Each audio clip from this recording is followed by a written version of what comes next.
एक बार अकबर बीरबल से नाराज हो गए और उन्होंने बीरबल को राज्य छोड़कर कहीं दूर चले जाने का आदेश दे दिया। बीरबल ने अकबर के आदेश का पालन किया और राज्य छोड़कर चले गए। कुछ समय बीतने के बाद अकबर को बीरबल की याद आने लगी। कई महत्वपूर्ण मुद्दों पर बीरबल का मशवरा अकबर को निर्णय लेने में मदद करता था।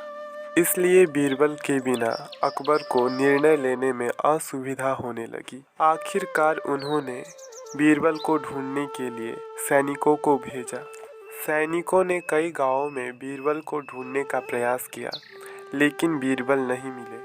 कई जगहों पर पूछताछ करने के बाद भी बीरबल का पता ठिकाना नहीं मिल सका और सैनिक बैरंग वापस लौट के आ गए।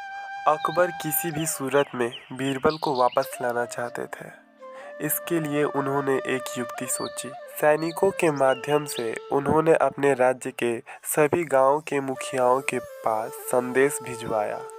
संदेश इस प्रकार था: 1 महीने के भीतर एक घड़े बुद्धि भरकर उस घड़े के साथ दरबार में उपस्थित हों।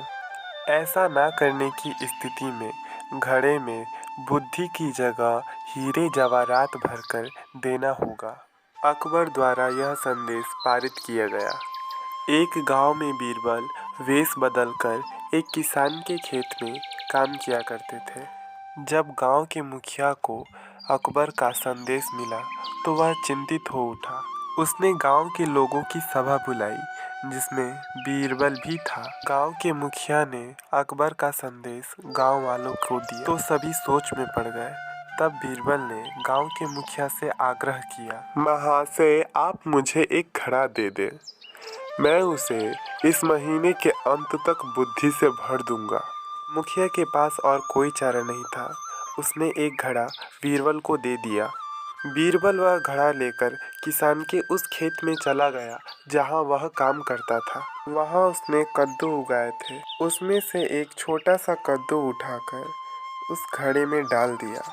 कद्दू अभी भी अपने बेल से लगा हुआ था। वह नियमित रूप से उसमें खाद पानी डालने लगा और उसकी देखभाल करने लगा। धीरे धीरे कद्दू बड़ा होने लगा और कुछ दिन बाद इतना बड़ा हो गया कि उसे घड़े के बाहर निकालना असंभव था। कुछ दिन और बीतने के बाद जब कद्दू का आकार घड़े इतना हो गया, तब बीरबल ने उसकी बेल काटकर उसे अलग कर दिया। घड़े का मुंह कपड़े से ढकने के बाद वह गांव के मुखिया के पास पहुंचा और वह घड़ा देते हुए बोला, यह घड़ा बादशाह अकबर को दे देना और उनसे कहना कि इसमें बुद्धि भरी है।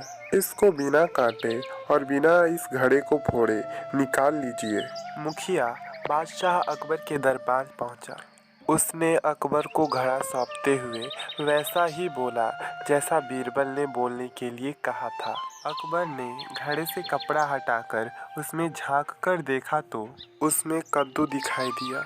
वह समझ गए कि इतनी दूर की सोच सिर्फ बीरबल की ही हो सकती है। पूछने पर मुखिया ने बताया कि उसके गांव के एक किसान के खेत में काम करने वाले व्यक्ति ने यह काम किया है। अकबर जान चुके थे कि यह व्यक्ति कोई और नहीं बल्कि बीरबल ही है। वह तुरंत मुखिया के गांव गए। वहां उन्होंने बीरबल से माफ़ी मांगी और उन्हें दरबार वापस ले आए। शिक्षा: हर मुश्किल का कोई ना कोई हल अवश्य होता है।